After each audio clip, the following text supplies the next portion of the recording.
So, machen wir noch mal ein kleines Video zu dem Polka oder dem DIY selbstgebauten Volca. So, die Idee dahinter ist einfach, es gibt nicht mehr so viele Volcas, die neu auf den Markt kommen. Das ist ein bisschen schade. Ich finde die Bauform der Volcas eigentlich ganz toll, ne? Dann habe ich mir gedacht, okay, man könnte ja selber einen Volca bauen. Hier sind die 16 Steps als Touch-Sensoren drin. Hier habe ich die als Buttons gebaut. Das lässt sich aber austauschen. Also ich überlege auch eher Touch zu nehmen und dafür die 16 Stück direkt auf eine Platine zu bauen. Das Ganze wird gespeist über eine Powerbank aktuell. Also ne, hier ist jetzt kein Computer involviert. Die Aufnahme erfolgt direkt auf dem iPad. Ich habe aber ein Mikrofon angeschlossen ans iPad über einen kleinen USB-Adapter. Ist ein billiges USB-Mischpult dran. So, eines bekannten Herstellers aus Deutschland, der in China produziert. So, lassen wir mal ganz einfach reingehen. Man sieht jetzt hier, das funktioniert mit dem alten iPhone doch relativ gut. Ich habe hier 4 Parameter, die ich einstellen kann. Ich kann mal hier so ein bisschen dran rumdrehen, dann sieht man das auch. Ja, ich kann hier einen Potentiometer verändern. Ich habe hier noch einen Poti. Ich habe hier so 4 Potentiometer, mit denen ich im Sound in der jeweiligen Page etwas verändern kann. Dann drunter habe ich so 2 Achterblöcke, die genauso angeordnet sind wie die Steps. Ich aktiviere jetzt mal so ein paar Steps. Dann sieht man auch, dass diese Steps genauso aktiviert werden. So, und das Ganze, ich hoffe, das übersteuert jetzt das kleine iPhone nicht. Nehmen wir mal ein bisschen Sound zurück, bevor wir jetzt hier alles kaputt machen. Also ich kann das hier einzeln starten. Ja, jetzt habe ich ich habe jetzt Percussion Sounds reingeladen, also Low Conga, LCO. Ich kann hiermit die Sounds einfach tauschen. Das war jetzt blöd, das war das gleiche. Mit Conga.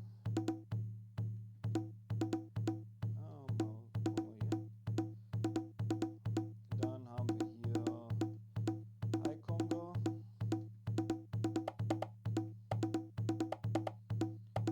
Hier vorne haben wir dann Bongos. Die kann ich dann auch einfach aktivieren. Man sieht, oben laufen die 8 Steps durch, unten laufen auch 8 Steps durch. Welchen Sound haben wir noch? Low Timbre. Die lassen sich auch im Stereofeld über Panorama verschieben. So, Low Timbre ist jetzt rechts, Mid Conga ist jetzt links. Somit haben wir dann jetzt auch zum ersten Mal, glaube ich, dieser Volca Beats, der war mehr oder minder Mono und der ist jetzt Stereo. Also wir haben jetzt etwas, was im Zusammenspiel beider Geräte dafür sorgen könnte, dass wir hier ein Stereo-Enrichment haben, also mehr Stereo-Sounds. Und wir haben das alte Moped hier noch, wo wir dann einfach die Basis-Sounds haben. Man sieht jetzt schon links ein Circuit, weil ich habe soeben es geschafft, MIDI-Sync reinzukriegen. MIDI-Sync, ein Standard von 1980. Ich stoppe mal hier. Ich schaue noch mal zur rechten Seite. Hört man noch was? Nein? Okay, läuft. Muss aber gar nicht, weil ich habe es jetzt gerade gemutet. Achso, Sounds muten geht auch. Es sind 12 Sounds, also die 3 Blöcke sind belegt. Und hier, das wären Funktionstasten, mit denen ich dann einzeln muten kann, solo oder sowas. Ich habe ein paar Sachen überlegt, sodass diese Funktionstaste in Kombination mit etwas anderem etwas auslöst. Und das wird eine globale Funktionstaste, mit der ich dann Programme auswählen kann. Das wäre jetzt das Instrument-Menü, das steht hier unten INS, und dann kann ich dann hier so verschiedene andere Menüs auswählen, die dann auch eine leicht andere Visualisierung haben, also andere Parameter oder eben anders visualisiert werden. Sobald ich aber hier drauf klicke, komme ich immer ins Instrument-Menü zurück. So viel dazu. Kommen wir zum Circuit. Klassisch, so in vielen Musikrichtungen hatte man früher eine TR-727 verwendet, die war auch so weiß-grau. Und man hatte ein analoges Schlagzeug, welches dann, naja, irgendwie so ein bisschen böse Musik gemacht So, und kommen wir mal in der Kombination. Hier habe ich ein MIDI-Out-Kabel, so ein Mini-Klinken-Out, DRS und dann hier so eine Schleife, damit es was länger dauert. Und dann hier wieder rein in MIDI-In. Und man sieht schon, die laufen synchron. So, und wenn ich das jetzt wieder aufdrehe, so, dann kann ich mir jetzt dann überlegen, wie kann ich die Sounds dann so frisieren, dass die auch ein bisschen besser zusammenpassen. Low-Conga brauche ich jetzt gar nicht mehr, die kann ich jetzt hochpitchen.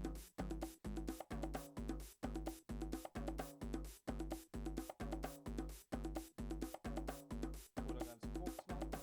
Was ich gemerkt habe, was ganz witzig ist, ich habe hier noch so einen Kiara oder so einen Ochsenkopf mit Zähnen, der wackelt. Der war, glaube ich, das war, oh ja, das ist.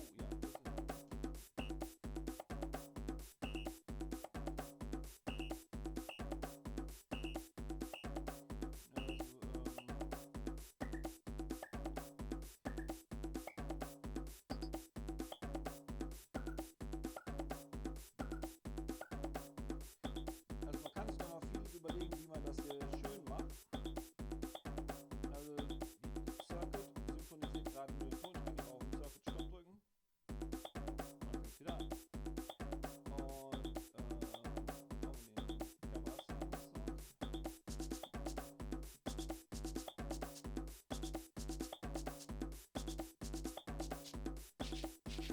Ich kann die auch pitchen und damit sind die natürlich dann super woanders. Ne? Also viel tiefer, ganz anderer Klangcharakter, die verlieren sich dann eigentlich, die meisten Sounds. Ja,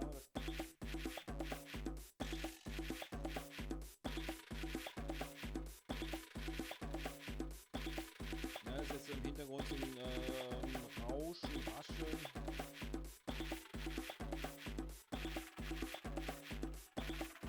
Und da kann ich jetzt mit Decay auch noch was machen, dass das halt ein bisschen weniger wird. Oder ganz viel ist. Aber ihr merkt schon, na, ich habe jetzt keine intelligenten Patterns da programmiert. Also man kann im Stereofeld jetzt schon einiges damit anrichten. So. Und wenn ich auf Stopp drücke, dann stoppt der ganze Kram auch hier. Es fehlt noch vieles, Also der Rotary Encoder hier vorne, der funktioniert nicht so gut und störungsfrei, wie ich mir das vorstelle. Da würde ich sagen, das hat Optimierungspotenzial. Rotary Encoder und Display auf der Bühne. Man kennt das ja von den Volker Beats. Wo ist das Display? Ne, hier ist eins, aber das braucht niemand. Das ist schon eine Nummer, wo ich sage, ja, da könnte ich jetzt drauf verzichten. Ich hatte den schon in meinem Lab-Aufbau. Also das war eigentlich eine Lab-Platine. Bedeutet, hier war gar nichts angeschlossen. Also die war, ich hatte das in dem letzten Video schon mal gezeigt. Dann machen wir das jetzt auch nochmal schnell. Alles mit links, ne? Also das ist super, wenn man mit beiden Händen irgendwas machen kann. So, ne? Also so sieht das ganze Teil von innen aus und so war das eigentlich ursprünglich auch bei mir gedacht. Ich hatte gedacht, okay, baust du mal die Bauteile alle zusammen und ein Wire and Wrap, so nannte man die Technik früher, einfach dünne Drähte, die dann die Kontakte verbinden. Das sieht dann so ein bisschen nach Spaghetti aus. Bunte Spaghetti für die Kinder. So, und das sind auch keine speziellen Buttons, das sind die gleichen hier, die gibt es bei einigen Buchhändlern zu kaufen. Und da ist dann einfach eine LED daneben gebaut und die Taste geht über beide drüber. Das kann ich jetzt vielleicht nochmal etwas besser zeigen. So, ne, so sieht das aus. Und die Kralle, die dann oben auf diesen kleinen orangefarbenen Kopf greift. Und die hat dann da eben dieses Loch drin für die LED. Und zwei Stempel, damit sie, wenn man etwas krumm drauf drückt, damit die Buttons nicht immer abfallen. Also man muss sie hier schon unten drücken, damit die funktionieren. Da gab es früher von DigiKey gab es auch so Buttons, die genauso aufgebaut waren. Aber die hatten Scharnier da drin. Vielleicht nochmal so, das ist der ESP32, ein ganz Feldwald- und Wiesen, MCU mit 2 Cores, ein OLED-Display, darunter sitzen 2 PCF8574, das sind so Chips, die man auch das sind Multiplexer für I2C, die haben andere Leute schon mal für sowas gekauft. Das ist genau der gleiche Chip, nur in anderer Bauform. Ne? Also davon kann man ganz viele hintereinander stecken und dann hat man eine Kette von, kann man aus 2 Ports am ESP32 jeweils mit einem Modul weitere 8 Pins bauen. Es gibt davon auch andere Hersteller, die bauen davon direkt 2 in ein Gehäuse, dann hat man 16 Ports. Die sagen dann aber, wir adressieren jetzt A oder B. Da kann ich auch 2 getrennte nehmen. Die hatte ich rumliegen, deswegen habe ich die verwendet. Die sind nicht selten. Das sind Standard-ICs, die kriegt man auch so zu kaufen. Und da hatte ich eben schon den Rotary Encoder drauf gelötet und das war mein Fehler. MIDI Out ist noch nicht angebunden und da hinten ist noch ein Digital-Analog-Wandler. Viele fragen sich, wie kriegt man das denn jetzt zeitlich mit den 4 Potentiometern hin? Da sieht man auch, das sind jetzt nicht für den Dauereinsatz gedachte, sondern so Trimmer. Ich habe hier einen ADS 1115, das ist ein Digital-Analog-Wandler, auch für I2S, der macht bis zu 4 Kilohertz. Und den frage ich ab und zu ab und sage dann, gib mir doch mal die Werte, die da gerade jemand eingestellt hat und bring die ins Programm rein und zeige sie ab und zu auch mal an. Das ist ein PCF 5102, das ist ein Digital-Analog-Wandler, den habe ich gesockelt. Und das ist auch so der Fehler, den ich gemacht habe. Ich hätte jetzt eigentlich hier diese ganzen Elemente auf eine andere Platine bringen müssen, die genau höher liegt, sodass dann alles auf einer Ebene ist. Ne? Man sieht, das ist hier nicht so schön. Für einen Lab-Aufbau war das ausreichend. Also wenn das mal jetzt was Serienreifes würde und ich das als Platine machen würde, müsste ich überlegen, ob ich dann nicht lieber 2 Platinen mache oder das alles auf einer dann lasse, aber dann sage, es gibt keinen Deckel oder kein Gehäuse. Da war auch eigentlich gedacht, dass das jetzt hier festgeschraubt wird. Ne? Da kann man sehen, da unten sind noch Löcher, damit dann die ganzen Kabel Platz haben. Also ich habe mir da schon manchmal was bei gedacht, aber nicht allzu viel. Jo, das war's soweit. Soundcheck hatten wir schon gemacht. Ihr habt die Kiste gehört. Die also es sind aktuell eigentlich 4 Soundsets drauf, weil das basiert komplett auf dem PCM-Mod, welches ich für den Volca-Beats gebaut habe. Da ist nämlich hier innen drin, man kann es nicht sehen, aber hier vorne sind die Anschlüsse. Da ist auch dieses PCM 5102 und auch ein Arduino-Board drin. Aber da habe ich dann die Beinchen abgemacht wieder oder gar nicht erst angelötet und dafür dann Kabel dazwischen gelötet. Und der hat die gleiche Sound Engine wie hier drin. Nur hier ist ein Core von den beiden Cores unbenutzt und hier ist der zweite Core, jetzt wird dazu verwendet, um die Buttons, LEDs und das Display zu steuern.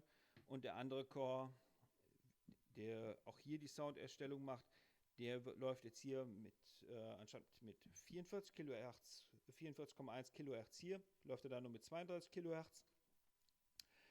Und nebenbei bedient er noch den Sequencer. So, ja, es sind noch ein paar Sachen offen, also ich kann noch nicht die ganzen Sounds umstellen. Ich habe jetzt einfach nur ein Default Drum Set und heute war eben angesagt MIDI-Sync vom Sequencer rüber, also von MIDI-Clock von hier dahin schicken. Nächster Schritt wäre dann Sync Out hierhin. Dazu fehlen mir aber hier noch die Buchsen. Hier gibt es schon ein Loch. Das war eigentlich für die Power-LED, aber hier werden dann noch ein paar Buchsen eingebaut. Auch so kleine TRS-Buchsen, sodass ich den immer als Slave verwende und die anderen Geräte als Master.